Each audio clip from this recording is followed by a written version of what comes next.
I'll fix your fucking asses, all right. Maybe a long needle in your eardrum. A hot cigar. It has no face.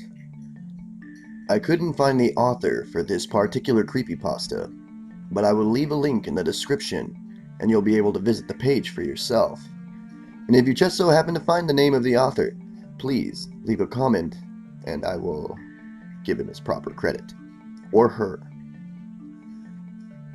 Everyone has tales about the strange and bizarre.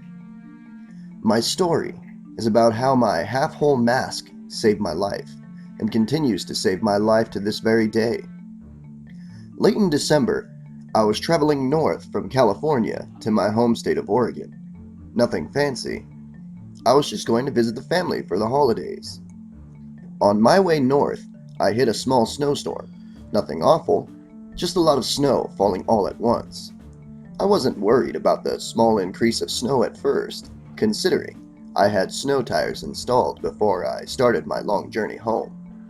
I did, however, get a little hesitant to drive when the snow started to really come down. The large amount of falling snow, coupled with the large amount already littering the ground as I traveled higher into the mountains, caused me to consider finding a place to stay for the night. I figured I could get some sleep while the storm passes over. That, and the fact that I could give my car's heater a break before it would decide to burst into flames, or worse, just stop working altogether. I scanned as much of the landscape as I could, but there were no buildings in the immediate area. The only other option that I had for my predicament was to keep driving, and hope there was a town or exit nearby that I could take in order to escape the storm. I must have been driving for at least an hour before I saw a sign up ahead indicating how far the closest city was. My heart sank a little when I read 162 miles, as it flew by my windshield and vanished into the snowy night. At this point, the snow was beating against my windshield, and I knew that I wasn't going to last 162 minutes, let alone 162 miles. The digital clock on my radio read 1:21 a.m., and I decided that the next turnoff I saw, I would take, and hope that I could find a neighborhood that would produce some results on my current endeavor. My thought process was either freeze to death in my car, or stay the night at some random person's house. Weighing the two options in my head, I picked the only thing a sane person would pick, and go with the house. Another 30 minutes flew by, and still no luck finding a place to pull off. Just when I was starting to lose hope, I saw a turnoff in the distance. A small shape started to make its way closer into my headlights, and on further inspection it was revealed to me that they were two wooden poles that possibly belonged to a fence. When I turned onto the rocky road between the two poles, the ground beneath me felt rocky and rough, like I was traveling on gravel. I didn't drive for too long before I started to see a small cabin creep into my field of view. The lights in the cabin were off, but the place seemed to be in good shape. I parked my car under a tall, wild-looking tree that took residence on the cabin's front lawn.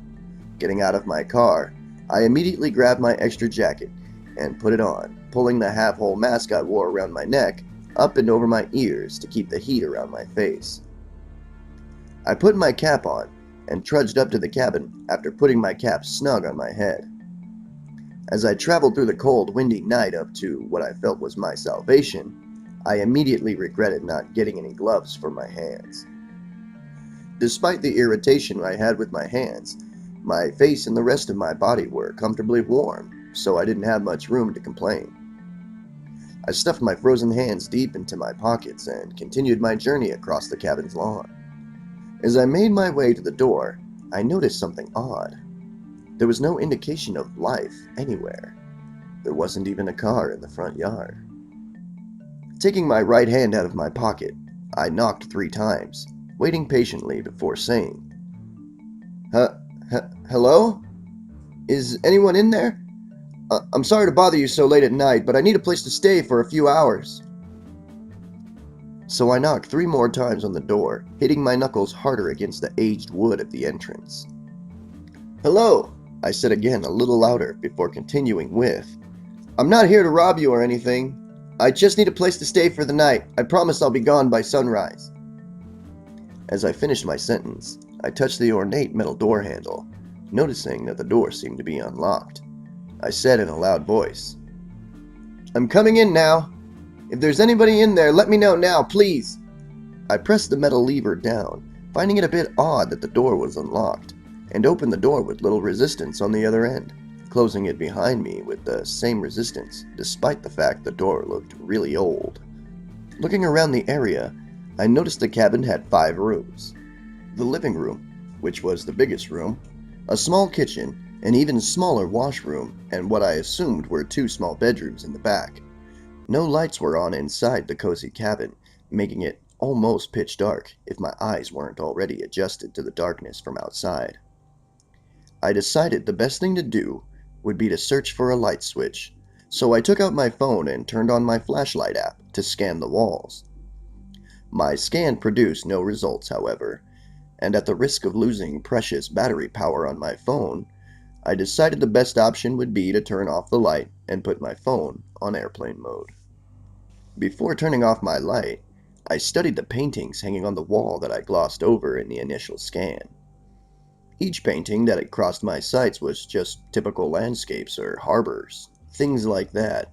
There was a painting that looked like a fox hunt or something like that, but other than that, it was just typical paintings you would see hanging on the walls around an elderly person's home. There was a painting, however, that caught my attention. The painting was small and consisted of what looked like 2 adults, a mother and a father, a teenage girl, and a small child. The family captured in that painting were wearing what looked like Victorian-era clothing. I'm only guessing about the clothes.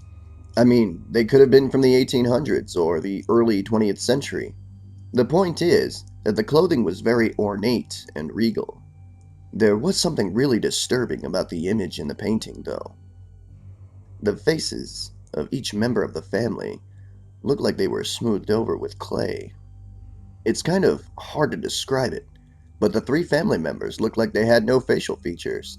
By no facial features, I mean, instead of the normal facial features you and I have, the 3 people in the paintings had grooves of smooth flesh, where normally you have an eye, nose, or mouth. The only person in the painting that didn't possess a blank face was the teenage girl, which had normal facial features for a teenage girl. In fact, she was quite breathtaking. I pulled myself away from the painting to take a glance at my phone for the time. My phone indicated that it was past 2 o'clock in the morning, so I decided to go to the back room and check to see if it was occupied. To my relief, the room was vacant. Besides a medium-sized bed, ornate dresser, and nightstand, there wasn't much to go by. The walls were blank, besides more sappy paintings to give it a little more atmosphere. Although there was no indication of a heating system, the rooms were bearable enough that I figured I could just bundle up in my clothes underneath the covers in order to stay warm. I was only going to be there for a few hours anyway, so there wasn't much point in starting a fire. Plus, the people who owned the cabin wouldn't be back tonight, considering how late it was. I hopped into the worn-out bed, facing the open door next to another door I assumed was a closet, and pulled my half-whole mask completely up and over my face to make sure my head would stay nice and warm for the rest of my stay. Pulling the fabric of my mask down slightly, I set the alarm on my phone for 4:30 a.m. and put it back down onto the nightstand. I covered my face again and bundled up tightly with the sheets, closing my eyes and letting dreamland take me away, until I woke up after what felt like minutes, to the sound of scratching. My body froze as I heard the noise over and over again, softly coming from the closed door. I tried to relax myself by thinking that all that noise that I heard was just a rat or some other animal that was spending the night in the closet while the cabin's owners were away.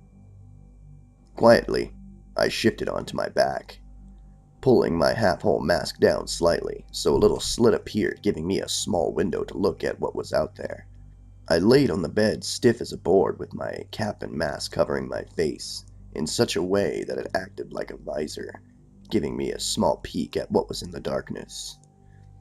Thankfully, my eyes were still adjusted to the dark, which gave me a small amount of reassurance as I continued looking in the direction the scratching noise was coming from.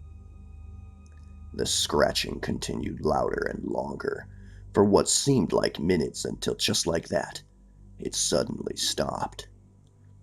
Silence filled the room again, but it wasn't the safe kind of silence. The deafening silence in the room was a foreboding, ominous sort of silence. The vacuum of sound in the air was the type of silence that happens in a movie just before something jumps out at you. Just when I began to calm myself down, the doorknob to the closet began to jiggle and turn very slowly. My heart was racing out of my chest as I saw and heard the knob turn, and every inch of my body wanted to bolt out of that bed, out of that cabin before whatever was on the other side of that door got out after me. I laid perfectly still on the bed despite the fact that I had a cocktail of adrenaline, nerves, and instincts telling me to get the hell out of there. My eyes widened as the door to the closet opened slightly, and I saw what looked like a dried head attached to an elongated neck pop out of the opening, followed by a skeletal body. The thing that was emerging from the closet crawled on all fours out of the doorway and slowly made its way to the bed I was sleeping in. I had never been more frightened in my whole entire life as the thing stood up, almost touching the roof of the cabin, and it looked down in my direction. The creature stood there, studying me as I peeked through the thin slit in my mask, pure terror swirling around in my mind as I glanced up at the body of the creature. Looking at the creature's skeletal face, I noticed that it had no eyes in its eye sockets, which led me to believe that it couldn't see me even though I could see it. Just when the idea of it not being able to see me started to give me a little comfort, the strange creature began to speak. "Strange," the creature whispered softly as it continued to watch me, and then began to speak again.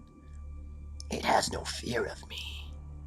The creature continued to say in a hoarse tone as it began to breathe loudly, continuing to look at me, gripping down on the edge of my bed.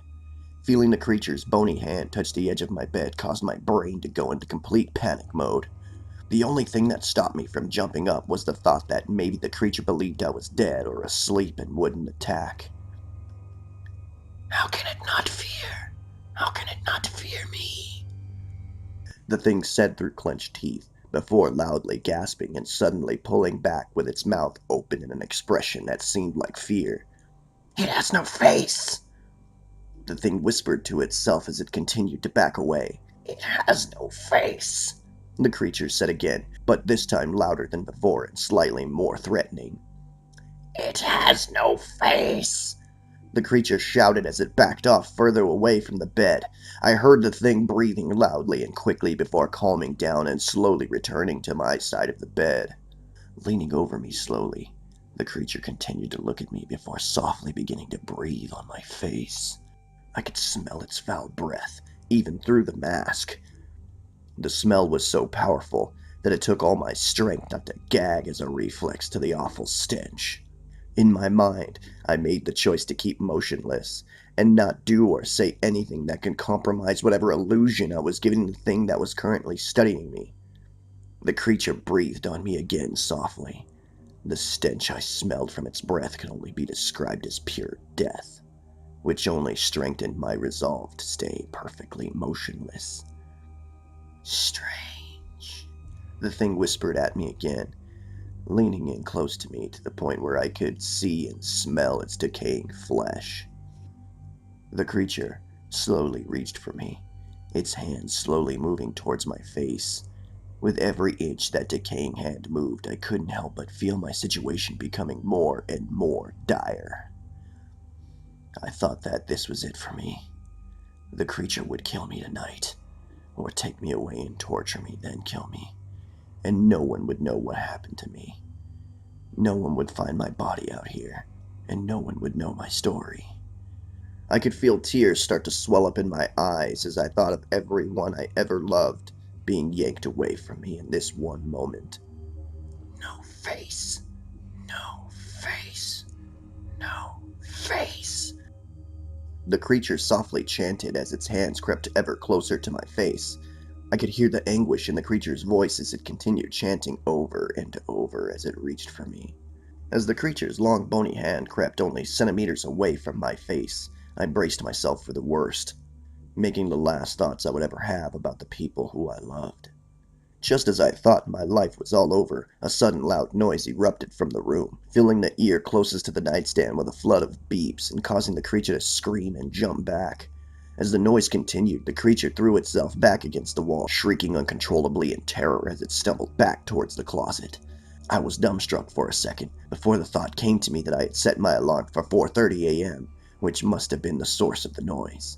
I jumped out of bed, grabbing my phone and pointing the lit-up screen at the monster as the alarm continued to ring loudly. The loud ringing caused the monster to shriek even more, in confusion and terror as it retreated quicker as I approached. Seeing my chance in my activated phone's flashlight, I put it on strobe in order to disorientate the monster even further. No face! No face! No face! The creature shrieked at me as it withdrew to the safety of the closet, and for added effect, I started playing loud music as I continued to jab my phone in the monster's direction like a lion tamer. The thing threw itself into the dark recesses of the closet, and I shoved the door back, locking it after I slammed it closed. The shrieks coming from the monster started to get fainter and fainter, like it was retreating deeper into the house. No face! No face! It has no face! I could hear the creature yell out as it got further and further away. After hearing the last retreating words of the thing that terrified me the whole night, I bolted from the cabin at breakneck speed, jumping into my car and floored it off the gravel road. I was shaking all over as I drove, and when I pulled my half-whole mask further down, my exposed skin was as white as the snow that littered the ground. I was so frightened by the whole experience, as soon as I pulled into the first town I saw, I parked my car and began to sob uncontrollably for a while. The experience that I had just been through would scar me for life, but as I wept in my car, in the parking lot of the 7-Eleven, I couldn't help but start to laugh. I got through my ordeal without so much as a scratch on me. Well, besides the mental scars, I was fine. I was alive, and I didn't have to worry anymore. After I finished my whole episode of crying and laughing like an insane person, I entered the store sniffling and wiping away the rest of my tears. As I continued into the store, the cashier looked up at me and traced my direction with his eyes before continuing with what he was doing. The store was mostly empty. Besides an elderly couple, I was the only customer in there. "Had a rough night?" the cashier said with one eyebrow cocked up while he scanned my items. "You have no idea," I said, looking out the window at the sunny winter day. "I noticed you looked a bit upset when you came in. What happened? Did you get dumped or something?" he said, looking up at me as the register computed how much I owed him. Looking at the young man behind the register, he seemed to be a little younger than I was, although that doesn't actually say much because even though I'm 22, I look younger than my actual age. I looked at the cashier's name tag for a second, before feeling that I had nothing to lose by telling him about the night I just had. The small name on his ID tag read Evan, and as I finished telling him my frightening tale, something odd happened. I expected him to burst out laughing or say I was the best liar he had ever talked to. Instead of doing any of that, Evan just stood there, his skin milk white as he stared at me with an expression so horrified he gave me the impression that he just witnessed someone get run over by a train or something. "Evan, are you alright?" I said, looking into his eyes while we both stood there quiet. Oh yeah, it's just," Evan began to say, before his thoughts trailed off, due to the new feeling that we were both being watched. I began to feel eyes burn into the back of my head before turning around to see the old couple I glanced at when I entered the store beforehand. The old couple possessed the same horrified look. That Evan had just a few seconds ago. They must have heard the whole story I told. After a few moments of silence, the old couple asked me what I knew about the cabin, to which I couldn't really say. I gave them the best description I could about what I saw. The couple proceeded to tell me about the cabin, how long it's been there, and that it was haunted by a presence so terrifying that the place was condemned. and left to rot away after so many people disappeared there. They told me that no one who ever stayed in that cabin has ever been seen alive again, if they've ever been seen at all after their visit. One of my best friends stayed the night in that cabin, Evan said quietly as he stared off into the distance, but continued his thoughts. I refused to go into the cabin. I knew something bad would happen if we went. I tried so hard to convince him that the dare was stupid and to not go in, but he refused to be labeled as a chicken and continued with the dare. Evan's eyes began to water as he continued with his story. I never saw him again after that night. I kept calling his house, but his parents still couldn't find him.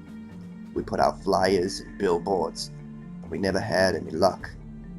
And after a few days, we contacted the police and I told them about the cabin. Evan began to choke down tears as he clenched his fist. They found him in the basement of the cabin, sprawled out on the floor. His eyes were surgically removed from his eye sockets. His nose was removed, and his lips, they were sliced off. When they found him, he was naked with an incision from the bottom of his rib cage to the pelvis in the middle of his body. All of the internal organs were extracted from his body, and to add insult to injury, his genitals were sliced clean off. But you want to know the worst part of it all? When the police did the autopsy on the body, they found that he was alive during the whole process. Evan winced as he remembered the whole gruesome sight and said, "They never found who or what did it. There was no DNA evidence to convict anybody. They didn't even find the tools that made the incision. They didn't find anything." Evan clenched his fist tighter on the table before the old man, listening to our conversation, put his hand on Evan's shoulder to reassure him that it was going to be all right. As he comforted Evan, he looked at me and said, "People have been disappearing from that area for decades, maybe even centuries for all we know. But the bodies always end up the same gruesome way. I don't care who you are. No one deserves something like that happening to them. They should just toss that evil place to the ground." The old lady joined her husband's side and looked at me with the most foreboding face I'd ever seen. "If your story's true, you should consider yourself the luckiest man on the face of the earth. In all my years of living, you are the only one to go into that cabin and come out alive," the woman said, gripping onto her husband's hand tightly as she spoke. After hearing the old woman's words, I realized that Evan said the body of his friend was found in the basement, which explains why the monster's voice got fainter. It would have pulled me into the basement if my phone hadn't gone off. I quickly paid for my items and left the store, more troubled now than I was when I entered. Feeling drowsy due to the lack of sleep and constant adrenaline rush caused by my whole terrible ordeal, I decided to go to a hotel and spend the day sleeping and relaxing to get my mind off of things. That night, I sat on the bed in my hotel room and looked at the two items that saved my life. In one hand, I gripped onto my half-whole mask, which hid my face from that terrible monster. In my other hand, I held my cell phone, which scared the horrible beast that could have killed me. I decided from that day on I would always wear my half-whole mask to bed. It saved my life. That's the least I can do for it. The recent brush with death I just experienced had taught me that life is too precious to waste. I decided to ask my best friend Samantha out on a date, and things worked perfectly. Samantha and I were together for 2 years before I recently asked her hand in marriage, which she said yes. Part of me will never forget that awful night. And because of it, not only have I been wearing that half-whole mask to bed every night since then, I've also made it a priority not to live in any type of house that has a basement. And as an added safety measure, I started locking every door before going to bed. It's a pain, but you can never be too careful. Despite these crazy precautions, Samantha has accepted my little quirks and has continued to be supportive as we continue our journey through life together. I couldn't be happier with the way things turned out in my life, and I'm so lucky to be with Samantha. Everything's perfect. There's just one thing that bothers me, and I think I might just have to blame my imagination. But sometimes, when I wake up at night, when it's really quiet, sometimes I'll hear soft scratching noises. Also, and I think it's just paranoia, but I swear, sometimes I hear something whisper, "No face." from inside my closet. The end. What up? This is your good friend Abriz, and you guys just listened to me read It Has No Face. Like I said in the beginning, I could not find the author's name. If you guys find it, leave it in the comments below. But here are my thoughts. I like the setup to the meat and potatoes of the story, but I felt the ending dragged on just a touch, although I understand it was to leave us on a dun dun dun type of moment. I did read a comment on creepypasta.com. Someone said, who goes to some random person's house like that? I can agree with that to a point, because it wasn't all that unfamiliar back in the day when we were a bit more trusting of people. But I always wonder when I see people just waltz into a house because the door's unlocked. And that shit wouldn't fly nowadays, of course. I felt that the visuals were well done, although I felt like the painting bit didn't serve too much purpose, just left unanswered questions, and the story was doing alright without it. But I digress. There ain't nothing wrong with a little atmosphere. Just kidding. Other than that, I liked it. It gave me a pretty sweet creep, as I hate open closets when I get ready to sleep. Well, you nameless author, clicked fingers or clapped hands, whichever you prefer, you've earned it. Great story. I would love you long time if you guys could hit that like button, subscribe, drop a comment of your thoughts or just anything, really. I enjoy reading them. And share the living shit out of this video. This has been your good friend Abriz, and I will see you guys on the next one. People, take care. People have been dying. People have fuck. Shit, I can't decide on what type of voice to use for. Okay, pause. Drink more coffee and finish my cigarette.